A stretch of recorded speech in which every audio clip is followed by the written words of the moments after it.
Yo, what's up, everyone, and welcome to the Locked On 49ers Squad Show. I'm your host, Eric Triple E. Engel. You may know me as the former producer for the Murph and Mac Morning Show on KMBR. And for the 49ers this week, I don't need to tell you how huge this matchup is. Seahawks, 49ers in Seattle with a trip to the NFC Championship on the line. Hey, everyone, I'm Dwayne Boyd, four-time Super Bowl champion, and I'm going to hit you with how will the 49ers handle the Seattle Seahawks 6 DB look. And I would probably say I would get into 22 personnel or 13 personnel and run the ball at them. And the Seahawks are going to try to run the ball at the 49ers. One thing they cannot do is miss 18 tackles like they did 2 weeks ago. We'll break all that down and more as the 49ers go bird hunting on the Locked On 49ers Squad Show. To all the faithful, it's the 49ers Squad. Everything San Francisco 49ers every week. Covering all the big hits and game-changing plays from Levi's Stadium. The way only the Locked On Podcast Network can. For those faithful to the Bay, the 49ers Squad Show starts now. Hey, what's up, everyone? This is the Locked On 49ers Squad Show. Thanks so much for tuning in to another edition. And however you're tuning in, whether it's YouTube or on the on however you're getting your podcast, we appreciate that. Make sure you're subscribed on whatever platform you're using. And today's episode is brought to you by FanDuel. If you want to be right in the middle of the action this season, visit FanDuel.com and place your NFL live bets all season long. And 49ers season, hopefully it's extended past this weekend because this is going to be a huge, very difficult matchup. Just to set the stage, we already know the 49ers have split their two previous meetings this season with the Seahawks. They won in week 1 and they did not win in week 18. And week 18, the most recent matchup, there were some concerns. And Brian, you hit the nail on the head, man. Tackling got to be the biggest single concern that the 49ers have going into Seattle again for the second time in less than a month. And it's going to be tough. Last time they were there, they gave up about 180 rushing yards to that Seattle twin-headed dragon back there, the K9, Kenneth Walker III, and Zach Charbonnet. And of course, those cutback runs were open all day long for the Seahawks. We talked a lot about the safety play in that game, but I want to start with the tackling. Brian, how can the 49ers shore this up? And is it going to get any better with Eric Kendricks? I mean, the way that we saw those linebackers play, do you have hope? I do. We talked about this. Dwayne, I asked you, can you teach fundamentals after 18 weeks of an NFL season? And the 49ers cleaned up a lot of it. There was a little hiccup with Deommodore Lenoir not containing on an outside run by Saquon Barkley, and it was a big run early in the game, but the 49ers got it cleaned up, and they were setting the edge better. They were gap sound, and they were tackling better and seeing, whether it was Eric Kendricks or Garrett Wallow, or potentially we get to see Fred Warner. What about that out there on the field for the 49ers? Whoever it is, did they get it fixed? I don't know, because you could see how different that makes your team and how different that makes the game if you're tackling people, just getting people on the ground. And you can't let teams just keep running out there and getting first down after first down and creating big plays on the ground. So the 49ers, did they get it cleaned up? Did they get it fixed? I think there's some personnel reasons as well as fundamentals as why they were better against the Philadelphia Eagles than they were against the Seahawks. And we'll see if they continue that on Saturday against the Seattle Seahawks. Yeah, I think they're for sure going to have to shore up those cutback lanes, right? Like that repeatedly gouged them against the Seahawks last time. And as you said, they had that big hiccup on that first drive against the Seahawks, but it did get better after that. Dwayne, the back half of the defense, like I do agree with Brian that, we saw some good things from the from those, 5th and 6th string linebackers for the 49ers, but I think a lot of this is going to end. Like the Seahawks are so good. Their offensive line is so good at getting to that second level and getting their big guys onto linebackers, which makes safety play and tackling so much more important. What do you think that we're going to see from the 49ers at the safety position this weekend? Because there was some switch ups last week with the Jair Brown injury and Marquise Siegel coming in, and he played pretty well. So what are you expecting to see from the safeties as far as how they're going to match up in the run game against Seattle? Well, against Seattle, you got two styles of running backs. Okay, you got one running back who's a straight line guy, and then you got another running back. He's a cutback running back. So the 49ers, the thing that they got to concentrate on is knowing which back is in the game at that time. And you look at the Seattle's offensive line, and the way they line up, they telling you where the ball's going before the ball's even snapped. They tip a lot of the formation in the way they align, the offensive line does. And if the 49ers get locked in on it, the keys that's showing, they should be okay. I always told my guys when I coach, I said, look, even when I played, I played the game from Jack Reynolds and a lot of Fred Dean and those guys. And they always said that if you knew where the ball's going before it's snapped and you can't stop it, hey, turn your jersey in and go home. Yeah. That's the bottom line. If you know where the ball's going and you look at the Seattle's running game, it's simple. It's not that complicated, So if you get into a situation where, well, I don't know where the ball's going, you shouldn't be in the game because they show you where it's going before the ball's even snapped.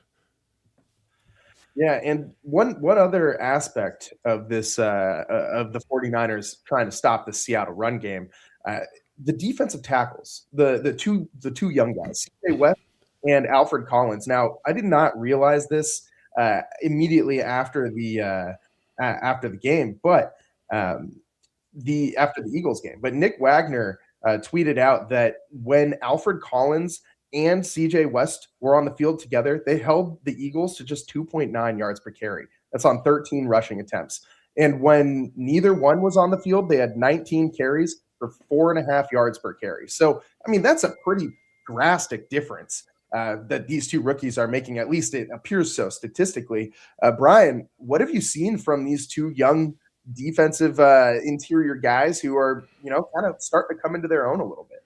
Yep. It's been obvious for weeks and most of the season. CJ West has been the best player on the interior at holding up against double teams, and we're seeing him play a little bit faster and actually get upfield a little bit more than he did earlier on in the year. So love seeing that development. We know how big Alfred Collins is, so just taking up space is his superpower. And he's got that length, and he can punch the ball out, and he can get his hands up in the way. But they're just more talented than the other guys. And I know the other players are veterans in Elliott and Kalia Davis, but the 49ers are better when CJ West, especially against the run, when CJ West is on the field, and Alfred Collins, the rookie. And I think we saw the same thing with Marcus Siegel forced into action with the Jair Brown hamstring injury. Marcus Siegel was everywhere. He was making tackles. He was making plays that Jair Brown wasn't making the week before, and he has a ton more range. But I mean, the combine is a track meet and track speed, but you see it in their play speed. You see it on the field when Siegel's a guy who ran 4.37, and we haven't seen a guy in the 49ers secondary have that kind of makeup speed and catch up to that deep ball down the middle of the field to A.J. Brown that he ended up not catching. Siegel didn't quite get there and actually get his hand on the ball, but for him to actually get there and make that play, especially with how much single high the 49ers play, they haven't had that kind of speed in the middle of the field on the back end since Jimmy Ward. I think you got to keep Siegel in there, even if Jair Brown can play. And it doesn't look like he's going to be able to play at this point in the week, even though it's a little bit early here on a Wednesday. But the rookies, man, Siegel, CJ West, Alfred Collins, and Upton Stout. Yeah. It's crazy to be in the divisional round of the playoffs, and the four most important players on defense are all rookies, I feel like. Yeah, and go ahead, Dwayne. But they're not real rookies anymore. They've almost played 2 college seasons now. They're pros. They're 18 games into the season, and you're not a rookie no more. You get that rookie off you after about 10 games. You should be locked in, and they're showing up now. Those young guys are locked in, and they're playing, and they're helping the team. But we always said we're still looking for that one guy who can set the tone, and they don't have it right now. Maybe it's more than one guy. Maybe they just do it quietly. But we talked about this post game, Dwayne. Siegel also brought the Woo lick. Oh yeah, that's right. I forgot about the Woo lick. He had a Woo lick last week. Let's see if he can bring up. He's going to have to bring 2 Woo licks this time, and one of them is going to have to be on Smith. Yeah, Jackson Smith and Jigba. Yeah, and it starts with you got to get Sam Darnold, who has a penchant for making mistakes, right? Fair or unfair, that's the book on Sam Darnold. Get him into 3rd and 8. Get him into those 3rd and long situations and make him feel you. It's the only way to beat this Seattle Seahawks team. So you can't be letting these guys run wild and run for 180 yards. And I did see a statistic about Diamondor Lenore specifically when he was covering Jackson Smith and Jigba in Week 18. 0 catches for 0 yards when they were matched up 1-on-1. So that is literally as good as you can ask for from Diamondor Lenore. And I know he's had his issues in that game specifically, that massive touchdown run or not touchdown, but it felt like a touchdown run at the time. The Kenneth Walker first down when he had, I think it was like an 18 or 19 yard gain on a 3rd and 17 or something like that. And, we talked about the Dante Whitner evisceration of Diamondor Lenore, where he just took him to task about, not sticking his nose in there and trying to stop the ball carrier. And there was the two actually had like a little spat back and forth on Twitter. That was not something I think 49ers fans want to see, but Hittner's got a point, man. Like, I need Demo. You got the nickname the Hyena. You can't have the nickname the Hyena and not be aggressive and trying to go after the ball carrier. Like, that hyenas are nasty, aggressive creatures. I need to see some nastiness and aggressiveness from Diamondor Lenore, not just in the pass game against Jackson Smith and Jigba. And I know that's his number one responsibility, but he's got to bring it in the run game too. You cannot have mental mistakes like he had against the Eagles, where he completely vacates his side of the field and lets Saquon Barkley run for 50 yards down the sideline. That can't happen against the Seahawks. Like you said, Brian, they're not a great team when you put Sam Darnold in obvious, predictable passing situations. You got to find a way to make Sam Darnold start seeing ghosts again back there. And I think the 49ers have kind of the ability to do that. Maybe not pressure him. And we've seen the lack of pressure from the 49ers pass rush all year long. But I do think that you can get in a situation where maybe you play the run a little bit better than you did last time. And you aren't constantly giving the Seahawks, I think they had 8 first downs on the ground or something like that in their last matchup. I mean, that was, you just can't let that happen again. You got to find a way to make Sam Darnold try and go out there and beat you. Actually, it was 10 rushing first downs. I just looked it up. 10 rushing first downs the last time that these two teams met up. Cannot let that happen again. And in one way that I think that the 49ers might get a little bit of help with, we're talking about, like we were talking about just a minute earlier about like the kind of motivation role, or just playing with a chip on your shoulder, I should say. And there's certain guys, we've talked about this on the team, who kind of bring that to the squad, not just with their physical abilities, but they kind of hold everyone else accountable, and their presence on the field is going to inspire more intense play. One of those guys is Fred Warner. And we got to talk about it because Fred, just earlier today, comes out and says basically that he's not ruling out coming back for this game. He said, "We're taking it day by day." That's a quote. He said, quote, "I think they said last week they weren't going to open my window. And then my window is now open. So yeah, we're just taking it day by day." I wouldn't count out Fred Warner, man, but if he's able to make this recovery and come back this soon from that devastating ankle injury, I mean, this guy might literally be like an actual superhero. Does anyone know what Fred Warner does in his off time? Like after he leaves the facility, does he have like some kind of like a cape and mask in the locker that he puts on and goes out and fights crime in the streets of Santa Clara? He might, with the way that he's regenerating right now. But all the videos that I've seen from practice, Fred looks nimble, man. Brian, what are you kind of feeling when you're trying to read the tea leaves? I mean, first of all, he's a maniac, a complete lunatic that this is even a conversation, and he's back at practice. He had surgery on a broken and dislocated ankle 3 months ago today.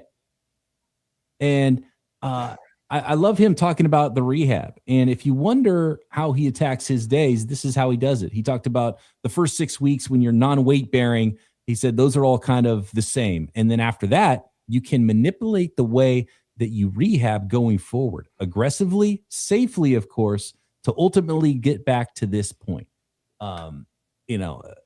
hyperbaric chambers, whatever it is. He's nuts, and he clearly has a pain tolerance as well. If the doctors cleared him to be able to practice, that's kind of a clue that there's a possibility he could play because he is on the practice field. I don't know what hurdle he would have to cross for the doctors to okay it, but clearly, if the doctors okay it, Fred Warner's not going to keep himself off the field. And we already know that Kyle Shanahan does not care, because if they say that a player can go, Kyle Shanahan will use that player to 100% of capacity, as he has all year with Christian McCaffrey this year, as he's done in the past. If you can be out there, he's going to use you to the fullest. So there's nobody except for the doctors to hold Fred Warner out of this game. Yeah, I like Michael's comment in the chat. Kyle keeps saying he doesn't think that Fred can play on Sunday. Well, Saturday is when the game is, but he says that makes him think that Fred has a chance. And I completely agree with that take, man. Like Shanahan, whatever he says about an injury, especially a major one like this to a huge key player, you should kind of just think that they're going to do the opposite, right? At this point. And I mean, but just the incredible ability of Fred Warner, like you said, to even get back on the field is, I mean, nothing short of amazing. It is incredible to watch this guy go do what he's doing. And the fact that this is even a possibility is bonkers. Dwayne, have you ever seen somebody come back from an injury like this that quickly? Well, not in my day. No, it's incredible how he is taking it. And a lot of players will milk their injury and take the easy way out. But Fred, it's hard to keep a real ball player off the field. It goes back to number 42, New York Giants. The guy cut his finger off before the game, and I remember we was playing the Giants in New York, where his hand was dripping blood. Blood was just coming through the Band-Aid and all of that. That didn't stop him. He kept playing. And that shows you what kind of a player Ronnie was, and now it's showing you what kind of a player Fred is. He wants it bad. That guy. Can you talk a little bit about when a guy like Fred is coming back to practice? Like, I mean, you think with all this context, like he's your star player, your heart and soul of your defense. He's been hurt for a lot of the season. Wasn't expected to really come back at all this year. And now you see him before the game even starts, putting his body on the line at practice just to try and get ready to get out there on the field. What does that do for the psyche of everybody else on that defense? Oh, it makes him really pumped up, because it reminds me of Brad Young when he broke his leg against the New York Giants last game of the season, and he came back the first game of the season, and keeping him on the sidelines was real hard. And that same year, he had 13 quarterback sacks, and it makes the other guys want to play hard for him, because some guys are just built different, right? Soul in it. Yeah, they built different. It's the mentality, but there's something physically too to be able to even do it, right?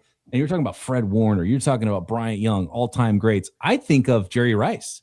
Remember, Jerry Rice tore his ACL in week 1, came back that season, which had never been seen before. Unfortunately, he got hurt right away in that first game that he came back in the very season that he tore his ACL, which is also the other side of this thing. It was like, you could be ready to play. You can be a special athlete and a special human being and have mentality. But if your bones and ligaments say no, then it's a no. And so you don't want to see that happen and have something happen, because I don't know, did George Kittle playing on his hurt ankle lead to him having the Achilles injury because he was favoring the ankle? And clearly George Kittle was favoring the ankle. And did that lead to it? And then, as you're saying, the confidence and the message to the rest of the locker room, Dwayne, like Ricky Pearsall can't sit on the sideline if Fred Warner comes back, right?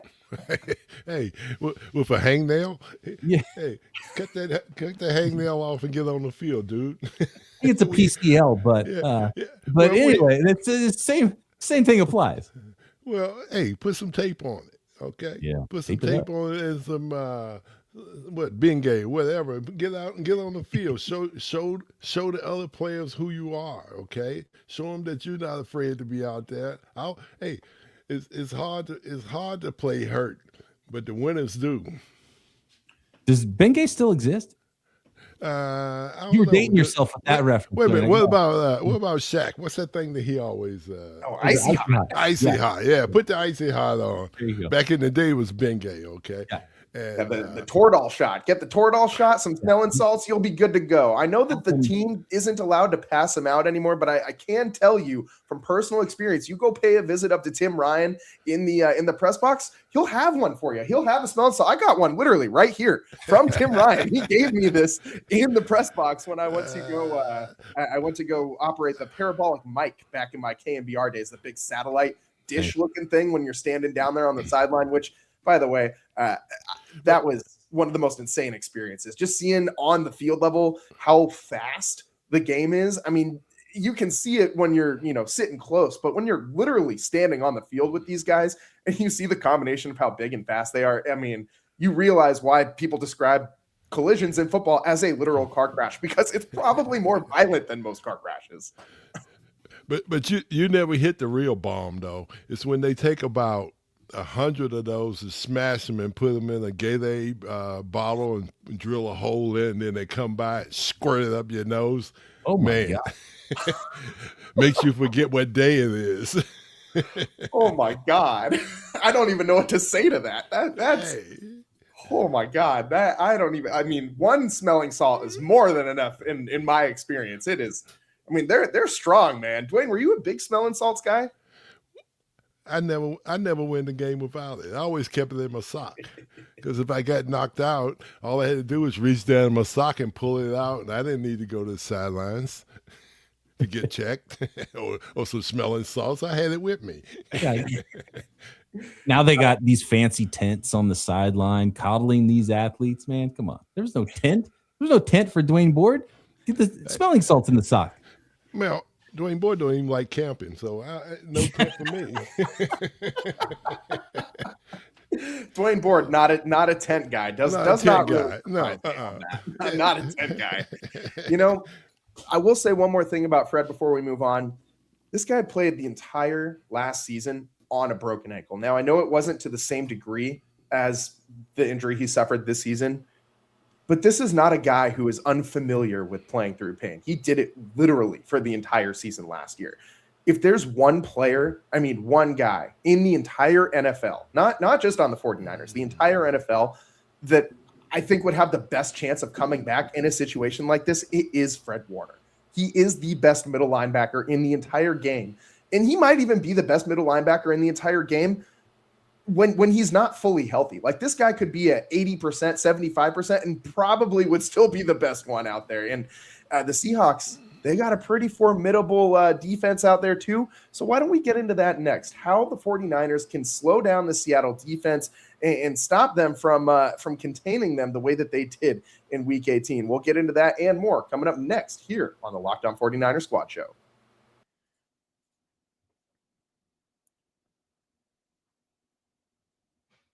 Today's show is brought to you by Gusto. Let's be real. No one starts a business for the joy of calculating tax withholdings or managing payroll spreadsheets. Ugh, that's where Gusto comes in to take the stress out of payroll, benefits, and HR so you can focus on running your business and supporting your team.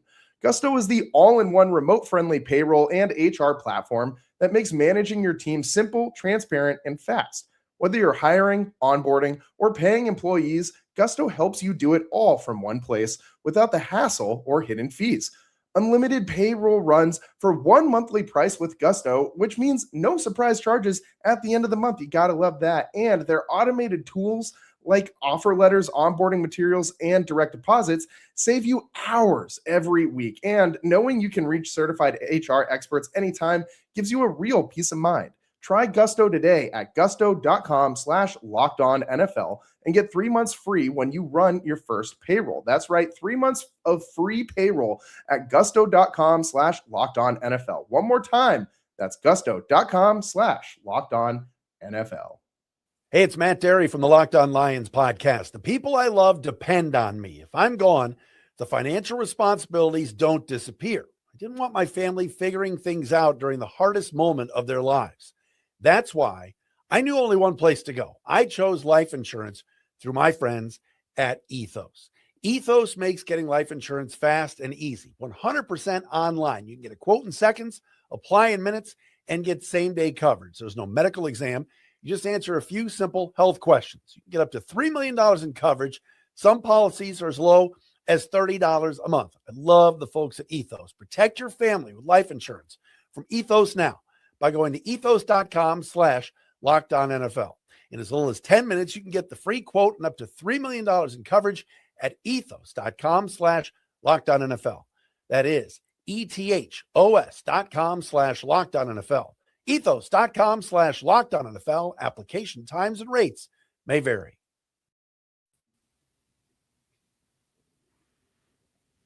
Welcome back to the Locked On 49ers Squad Show. I am your host, Eric Triple E Engel, joined by my guys, Dwayne Board, 4-time Super Bowl champion, and Brian Peacock, the busiest man in podcasting, always doing something, always working on something. Got like 5 shows he's juggling at all times, and he's a 4-time slow pitch softball champion. If you didn't know, most importantly, lead with that one.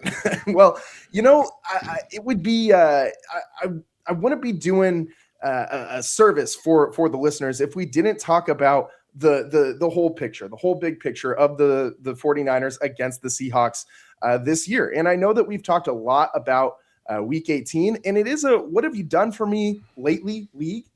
But let's go back. Let's roll the clock back a little bit if we can to week 1 against the Seahawks. The 49ers won that one 17-13 at home or on the road in Seattle. They have already won once up there, so that's got to give you a little bit of confidence. And in that game, they did not allow the Seahawks to run the ball very well. In fact, the 49ers were able to run the ball a lot better than the Seahawks in that game. They had 119 rushing yards to Seattle's 84, and just a 3.2 yard per carry average for Seattle. And on as far as rushing first downs, we talked a lot about that earlier on in the show, and after that week 18 loss to Seattle, they only had 6 of those. Seattle did in that game. 49ers had 7. So we got to find a way to recreate this, right? And we talked a lot about how the 49ers need to focus on stopping Seattle's run game. You can't give up another 180 rushing yards.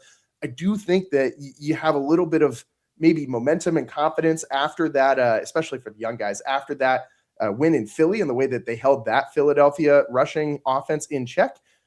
But I think the biggest matchup, the hardest matchup for the 49ers is going to be trying to unlock that puzzle box that is the Seattle 6 DB look. And they have so many versatile players on this team, guys like Reek Wolin, who can tackle and cover at the same time, and Eamon Warry, who has just been an absolute amazing find for them in the draft. He has been dominant. I don't know if you guys pay or watch the I think it's called the NFL Film Watchers.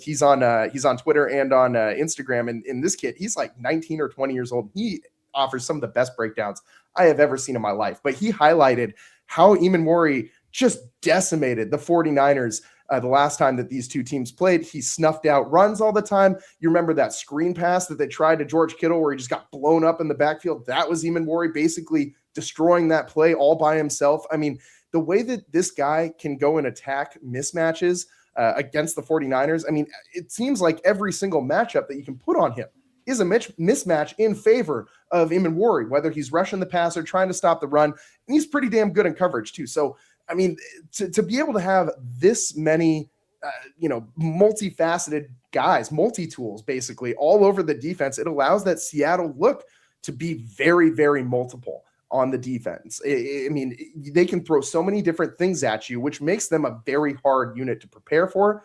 Dwayne, how do the 49ers attack this Seattle defense and unlock the secrets to beating the 6 DB look? Well, I think the best thing for the 49ers to do to attack that defense is come out with 22 personnel when you got 2 tight ends and 2 running backs in the game, and also with 13 personnel where you come in with you can get into 13 anyway with the personnel that they have. You just put three guys up on the line of scrimmage, and and run the ball at them. And don't try to. You can look at this. You can look at the problem they had the last time they played the Seahawks was they tried to run outside plays, and when you're trying to run outside plays with DBs, they got too much speed. They can track it down and misdirection too. It's one thing that kind of gets you about the way Cal Shanahan called plays is, it's one of those situations where if he runs the ball on first down, okay, gets 2 yards, what does he do? He comes back and try to throw it on second down. You can't do that. You got to change it up. You got to change your pattern because teams look at that. They say, well, hey, this is easy. They run the ball on first down. They're going to throw it on second. And before you know it, like Joe said, when he played with Marty Schottenheimer, it was always third and long. He called it third and Marty because he hated being in third and Marty because he would rather be in 3rd and 2 and 3rd and 3 rather than being in 3rd and 8 and 3rd and 9 because that's you're going to take a beating in that. And that's what they have to do. They got to be better on getting the first down yardage, even if it's a 5-yard pass. Get the ball out quick. Let the running back, let the receiver run, and that's what they got to do. They got to get the ball out of hands quick, and not trying to go for something deep.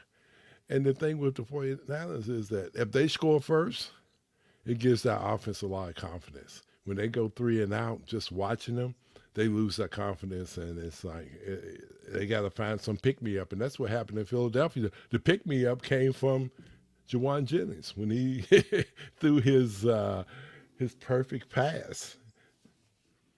Yeah, but how would you rank throwers in this game? Juwan 1, Brock 2, Darnold 3? Because Juwan Jennings throws a great ball, clearly, and he has twice as many touchdown passes in the postseason than Sam Darnold does. So Darnold's got some work to do to catch up to Juwan Jennings, let alone Brock Purdy. Well, I put Darnold as last on my list of guys to throw. But the thing you got to look at, they're going to be working on that. You're not going to be able to get that on them again. And you also, you set up the jet sweep to Sky Moore too. So they have to respect the other stuff off of it. Now you can actually just give it to Sky Moore on that look. Yeah, that's true. You can go to him on it. But I would pull it out. I would pull it out when it's not even close to being like down play the game. Let's go. Reverse pass, flea flicker. Let's start the fireworks early. Hey, you took the words right out of my mouth. I was going to tell him, hey, first play of the game, cut it loose. Especially, you're going to get the ball at what, the 35-yard line? Especially, hey, cut it loose. They're going to expect you to run past the first time down. But you said it, that was the big thing in this game. It wasn't like the Seahawks held the 49ers to 3 points because the 49ers just couldn't do anything. And it was part of it, but the 49ers never had the ball because the Seahawks kept getting first downs, playing keep away.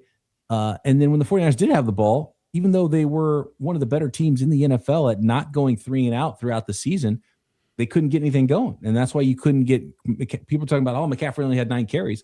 Well, they only ran 20 plays on offense. Like how many, you could just hand it to them every time if you want them to have the most possible carries, but they never got any first downs. They never moved the chains. And that's a staple of Kyle Shanahan's offense, to be able to march down the field and have those 13 play drives. And they were going 3 and out, and they weren't moving the sticks, and they weren't getting first downs. So they couldn't get anything going on the ground. They couldn't get anything going through the air because they never really had the ball.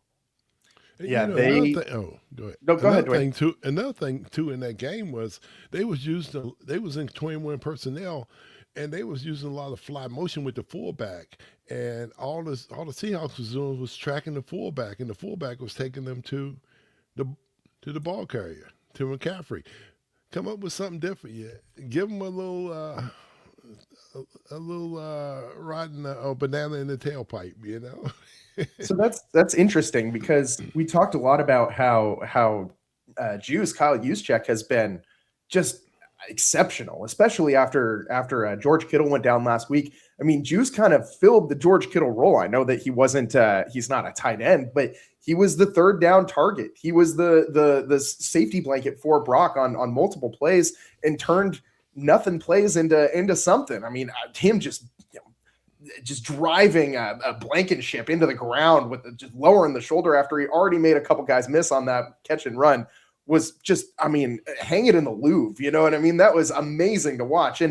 But the thing with Juszczyk is you're right. The ball does follow him a lot because he is such a good lead blocker. He's one of the best in all of the NFL. And without George Kittle, I mean, how do you kind of get a run game going if you aren't running behind Juice or running to his side at least? Like how do you think that the 49ers can mix up that run game and the looks that they're throwing at the defense? Well, I think I would bring another offensive lineman in the game, and that would make it hard on them too. If you brought another offensive lineman in and let him play a tight end position or a U position, put him to the weak side, or you can put him to the wide side, to the side of the ball. And it's tough when you got a little guy out there that's 260 pounds and can go on against a 300-pounder on the edge.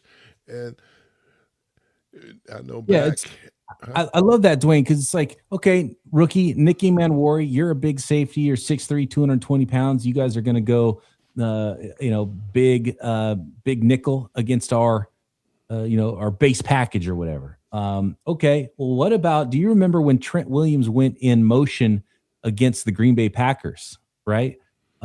Maybe that's the play. Get Big Trent going in motion. It's like, okay, you want to go nickel against our base, go nickel safety against number 71, and then let's see if you change personnel. That would be kind of cool too, because the one thing that we all keep kind of waiting for with Trent Williams is that first offensive touchdown, right? Like that first him catching a pass for a score. I mean, that is something that has been in the pipeline for the 49ers play calling for years at this point, and they've tried it a few times and it just hasn't quite worked out. But if you are running stuff where you're putting Trent in motion and you're allowing him to get the feet moving before the snap of the ball and let him get matched up on one-on-one on the outside of that defensive front, I mean, I think that you could maybe also have some play calls off that to get Trent a touchdown reception in this one, which obviously is secondary to actually winning the game. But that would be pretty cool to see Trent get that opportunity in such a big game. But I do think that what you're saying, Dwayne, is kind of, I don't know what else the 49ers can do if they're trying to mix up the looks, because I don't think Jake Tonjes, while he's been really, really, really good filling in for George Kittle, he's not giving you the same thing in the run game as far as run blocking goes that Kittle and Juszczyk can provide. He's not going to provide you the same thing that an extra offensive lineman brought in the game could provide either. So while Tonjes has played admirably in the George Kittle absence, I think we need a little bit something else in the run game. So we'll see what they can do with that. But I mean, if there's one key in my mind, it is the 49ers getting this run game going against the Seattle defense. Christian McCaffrey, last time these guys played, 23 rushing yards. That's not going to get it done. Like Brian said, the 49ers constantly behind the sticks. They only had one rushing first down, and that is a huge indicator of how few or how many third and long situations the 49ers ended up in. And I was looking around at some, Dwayne and I were talking about some third down stats with Brock Purdy. We were trying to find Brock Purdy's QBR when he's specifically targeting Kyle Juszczyk on third down. I struggled to find that information, so if anyone's got it, let me know. But I did find some other pretty interesting things, which Brock Purdy, his highest EPA per play is on late downs, in late down situations. And that's according to summersports.com. And the reason that number looks so good compared to all of his other numbers, is all of his other EPA per play numbers, is because they're always in third and short. His pass touchdown to interception ratio is 8-1 in these situations. So Brock usually on these third down situations is very good, but he is aided significantly by this run game, getting them into third and short situations. If you have Brock Purdy and a whole bunch of, mailmen basically running around at wide receiver on 3rd and 8 against the Seattle defense. It's going to be really, really tough to figure it out. Mailmen and Jawan Jennings, I should say, because I think he's maybe a little bit of a step above everybody else that they got out there. I mean, he definitely showed you his versatility with the arm in the Eagles game, but it's going to be really tough. It goes without saying for the 49ers to go up there into Seattle and win this game. Dwayne, what kind of an atmosphere are the 49ers going to have to deal with as far as the 12s and going into Seattle? What's that? Take us into the mind of the 49ers players when they're going into that stadium and what preparing for that is like. Well, one thing is the noise. It gets so noisy there, the stadium vibrates, and they measure it on a Richter scale, and it's almost like an earthquake. But in today's football, the players are so comfortable, with noise, and because you practice with noise at practice every day, and it doesn't really bother you. And when you're out there playing, you don't even hear it. You can put tape over your ear plugs in your helmet, and that blocks out some of the noise because everybody knows what the snap count is. They either going to use a hand count where they're going to use their fingers, or somebody along the line of scrimmage is going to be responsible for it. And also on the clock, the 40-second clock down the end zone, you'll see them run the clock down. A lot of teams run it down to, okay, we're going to snap it on, the ball's coming out on 3. Okay, so they're looking at the clock in the end zone. When it hits 3, the ball snapped. So the center has to know that, and the other players know it too. And it's so many things that you can do to combat the noise. But when you're on the sidelines, it's hard to combat it because it is noisy. But when you're out on the field, you don't need to pay that much attention to it. And one more thing before we move on, our guy Ian Sharp in the chat reminding us Brock Purdy 4-0 in Seattle as the 49ers starting quarterback. So there is that aspect to this too. Brock Purdy has played exceptionally well up there in the Pacific Northwest. So hopefully he can continue that run and come up with another win in the postseason here in this weekend coming up at Lumen Field. So 49ers, Seattle Seahawks, we don't got to tell you how big of a matchup this is. We will see how this all shakes out this weekend. We got more to break down on today's show. We got to talk a little bit about the legacy of this team and what they're going to, what that looks like with the win in Seattle or without the win in Seattle. That's what's coming up next here on the Locked On 49ers Squad Show.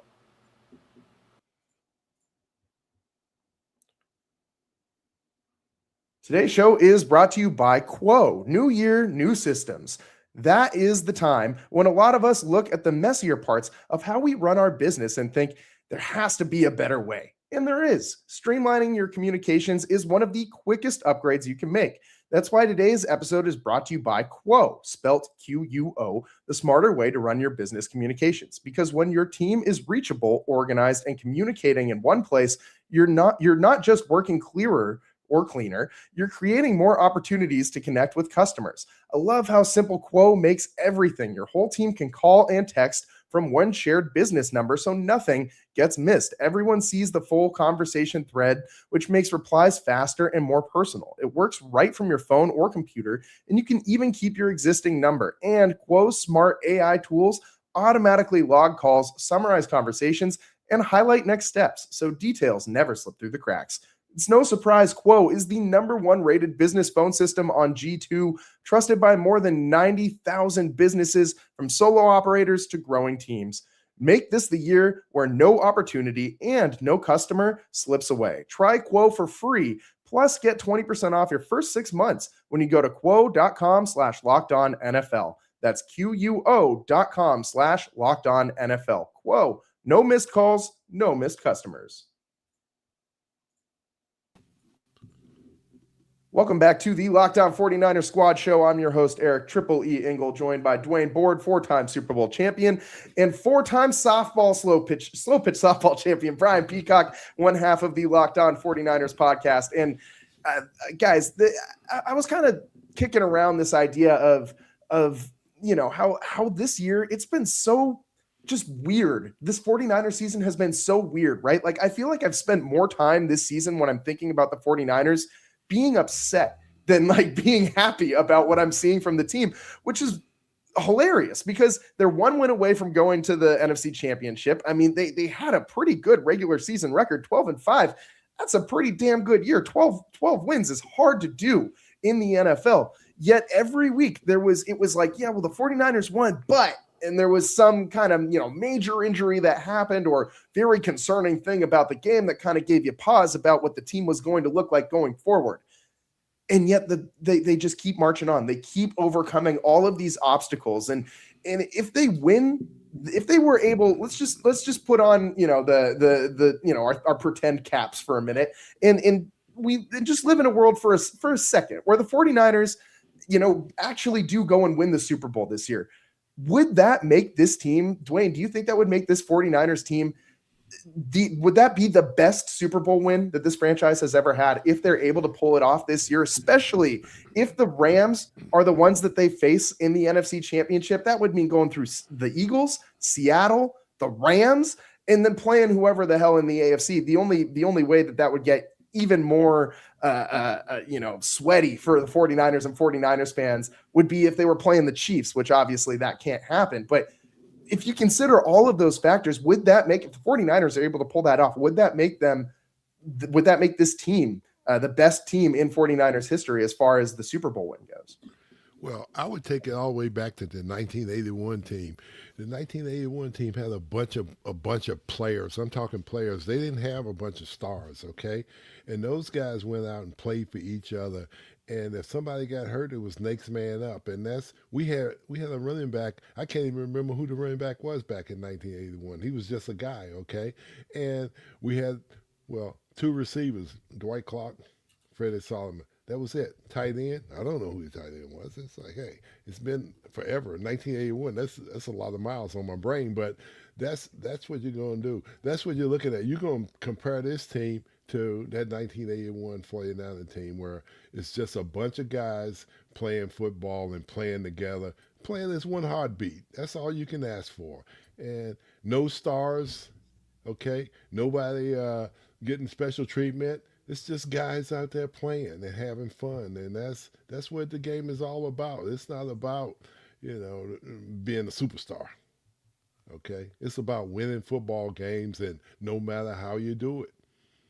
We did it on broken play. That was a broken play when Joe threw the ball to Dwight, and Dwight caught it, and the rest was history. And it was the beginning of the Lombardi trophies dropping from the sky. Number one. That's it. By the way, Eric, I got some numbers for you with Kyle Juszczyk and Brock Purdy. You want to hear them? Yeah, definitely. And this is kind of wild. You wanted to know about third downs, right? Yeah, third downs. Third downs, surprisingly low target percentage, but in 33 games of Brock Purdy's career, he's targeted Kyle Juszczyk at least once. He's attempted 57 passes for Kyle Juszczyk and completed all 57. Wow. 100% completion percentage from Brock Purdy to Kyle Juszczyk in his career. 57 of 57, 5 touchdowns, no interceptions, obviously. 135.8 passer rating when targeting Kyle Juszczyk, and 27 of those 57 passes went for first downs. That's more than half, or that's about that's more than half. That's incredible. I mean, good credit to Dwayne for being able to pick that out and notice that. I mean, I think we all know that Juice is, a remarkable piece to add to this offense. He gives you so much flexibility and versatility with a guy coming out of the backfield that can go in motion, line up anywhere on the field and make a play. He can block, he can run, he can catch, he can do it all. But when you actually put the numbers out there, 100% completion percentage, and this is more than just like, oh, well, he threw the ball to him like 5 total times, like 50 plus passes, 100% completion rating. It's actually more often on first down than third down by a lot too. So I think it's that sneak attack when you expect the run to come and you sneak that fullback out there.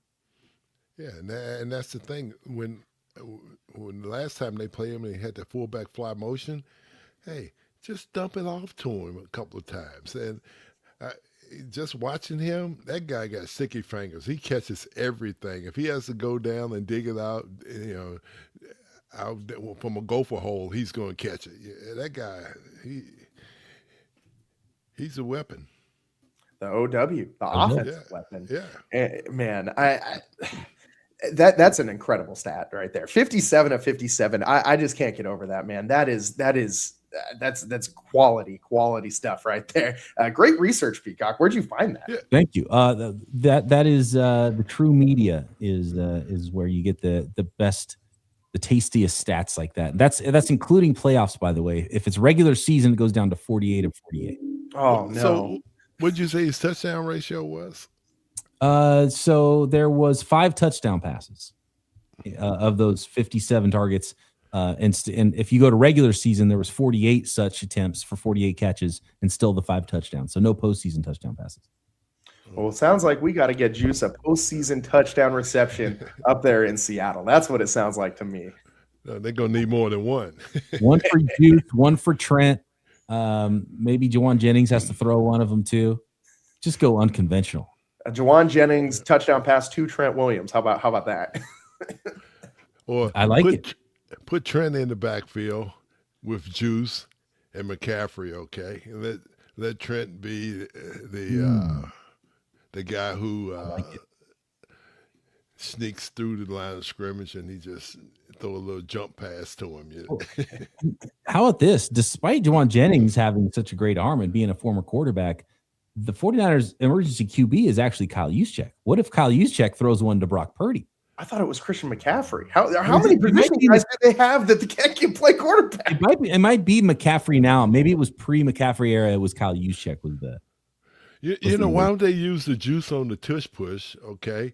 And he can line up and act like he's going to do the push, and then he just pull it out and do a little quick pop pass to pick who's going to catch it. Yeah. I think we're onto something. I was actually reminded in the chat. I'd forgotten about it. Desperation. Kyle Shanahan actually did call a flea flicker against the Seahawks a couple of weeks ago, and it didn't work all that great. Yeah, it didn't work. He was trying everything. Yeah, that was a bad design from the beginning. Well, it's worth noting that last week against the Eagles, Kyle was very creative with his play calling leading up to that.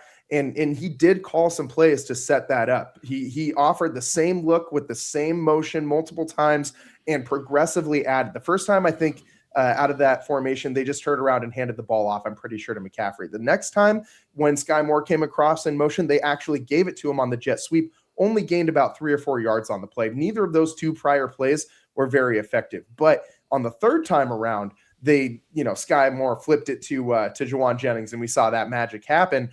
And you hear about this all the time about how Kyle Shanahan calls plays that you might kind of look at that and go, why the hell did you call that in that situation? You only got 2 yards. It's because he's trying to set these things up later on in the game. And when it works, man, does it look really good. But when it doesn't work, it looks a little bit like it looked against the Seahawks in Week 18. So it's either going to look real good or it's going to look real bad when Shanahan's trying to set up those types of things. And while we're on before we move on from the topic of Brock's favorite targets and him being 57 of 57 to Kyle Juszczyk, I think that makes that connection even more valuable because George Kittle is not out there. And I know Grant Cohn is not everyone's favorite 49ers reporter, but he does got some good stats sometimes. And a couple of weeks ago, Grant reported that during the regular season this year, when Brock Purdy was thrown to George Kittle, his passer rating was 154.9. When he was passing to anybody else, it was 89.9. So I'm going to need Kyle Juszczyk to absorb those George Kittle targets. That's what I'm going to need in order to kind of balance that equation a little bit. I think that's his best option. I like it. George Kittle is so important to the 49ers offense, and that's a big loss. And you're going to need Pearsall to play. You're going to need McCaffrey to make tons of plays out of the backfield. You're going to need a lot of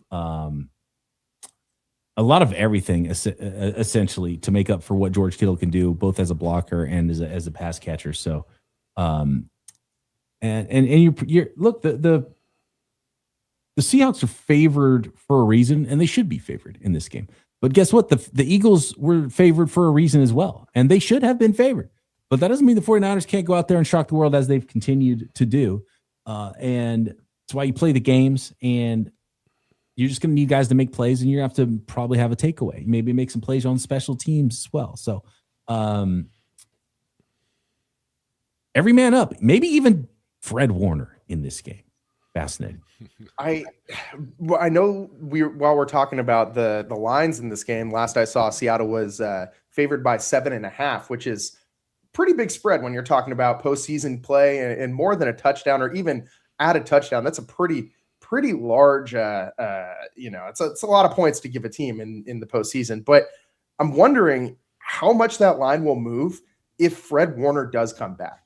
Like if it's reported before the game that Fred Warner is going to play, I could see that line moving by 2 to 3 full points, which for one player to have that big of an impact, in a guy coming off of an ankle, like should be season-ending ankle injury, and he's just barely getting back on the field. I mean, there is no other player in football that is going to move a spread like that. No other non-quarterback in football that is going to move a spread like that. Like that's absolutely bonkers to think that a linebacker can make that big of a difference in the betting market. And he should. I mean, Fred Warner is every bit as talented as that whole thing implies. And I mean, he affects the game to that degree. I mean, it's like having a quarterback out there for your defense, and a quarterback who can go and beat the hell out of the person across from him on every single play. And so if Fred can come back, that would be, that would maybe change how I feel about who's going to win this game. And with that, why don't we take a break here? On the other side, we'll give you our picks for this one, wrap the show up, send you on your way for hopefully another 49ers victory this weekend. We'll be right back on the Locked On 49ers Squad Show.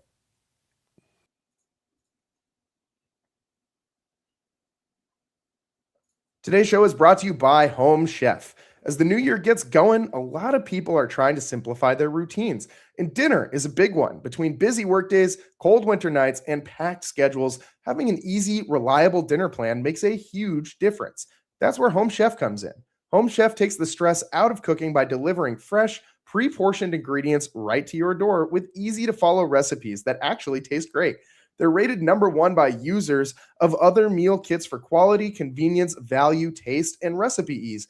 It's easy to see why. Meals come ready to fit in your schedule. 30-minute recipes, oven-ready trays, or quick lunches. Over 30 weekly options, including family-sized meals and different dietary choices. That's great for people with dietary restrictions. I know I can't do a lot of dairy, so that sounds great to me. Recipes are simple but feel elevated, even restaurant quality, with dishes co-created by chefs like Gordon Ramsay. Gordon Ramsay at home, you don't got to go out to dinner and spend all that money. You got Gordon Ramsay at home. So for a limited time, Home Chef is offering my listeners 50% off your first box, free shipping, and free dessert for life. Just go to homechef.com/lockedon. That's homechef.com/lockedon for 50% off your first box, free shipping, and free dessert for life. Must be an active subscriber to receive free dessert.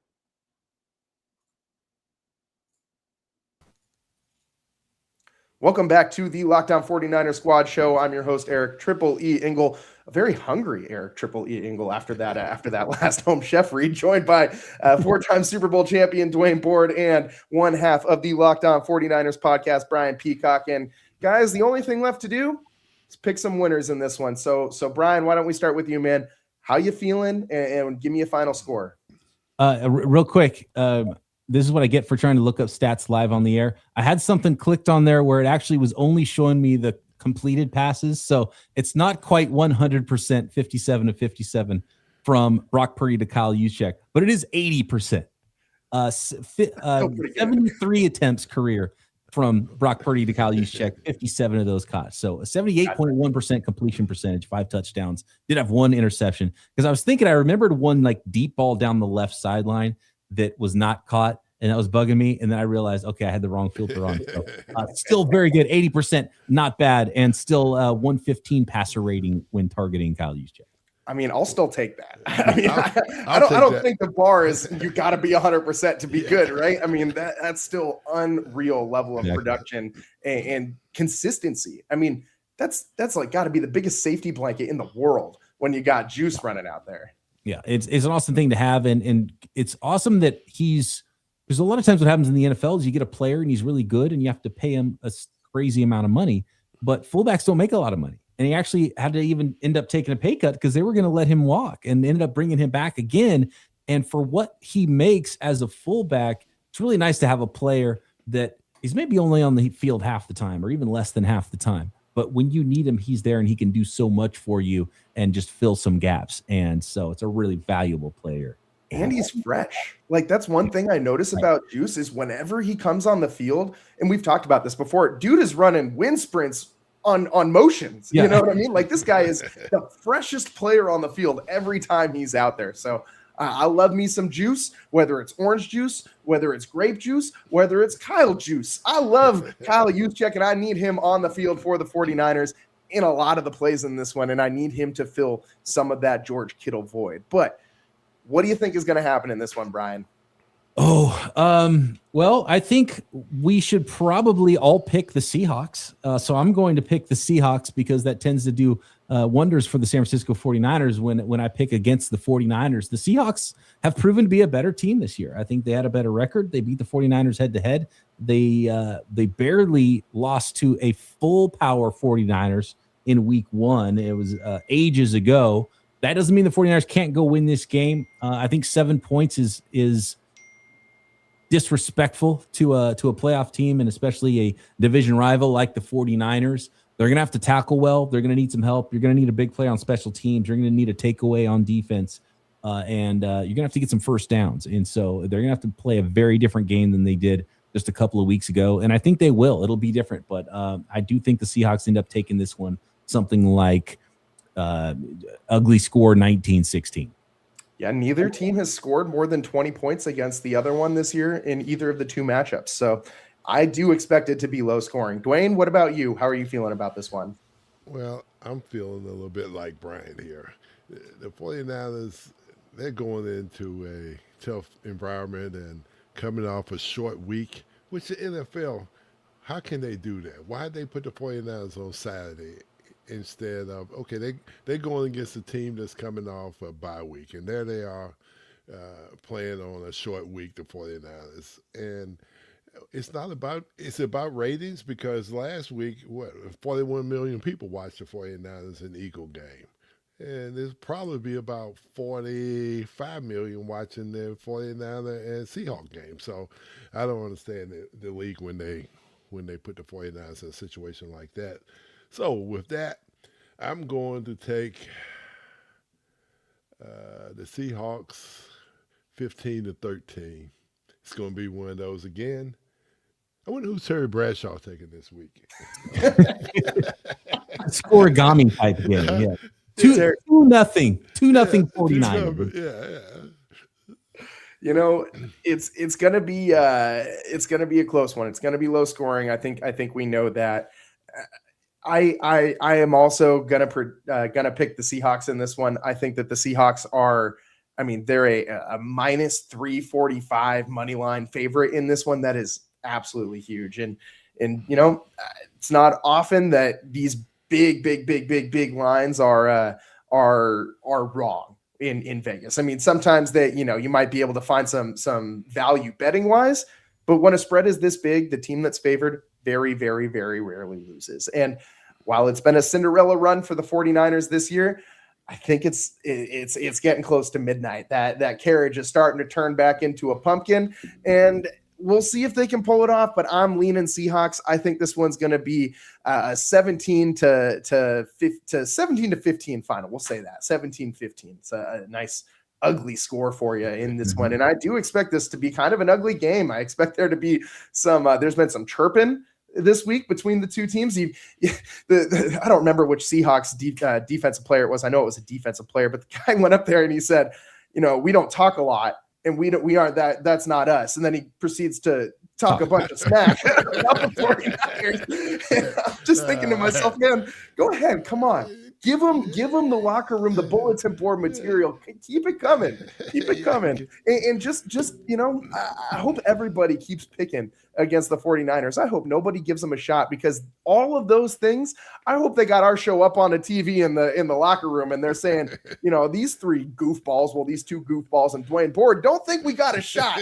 And so, it's all of it just adds motivation, and they hear, they might not be here at our show, but they hear all the national discourse. They hear what the Seattle players are saying. And let's leave it with this. Dwayne, when you are going into a playoff matchup against a rival team that you know real well, and you start hearing all the talking, all the chirping, what do you do with that? Where do you place that in your brain, and how do you use that? Well, I'm gonna go in the game. I'm not gonna say a word. I'm not gonna chirp or anything. Every time I hit the quarterback, I might help him up and point at the guy I just beat and say, hey, you got to do a better job than that, buddy, because I'm coming all day long. And, that's all you need to say. Talk to him.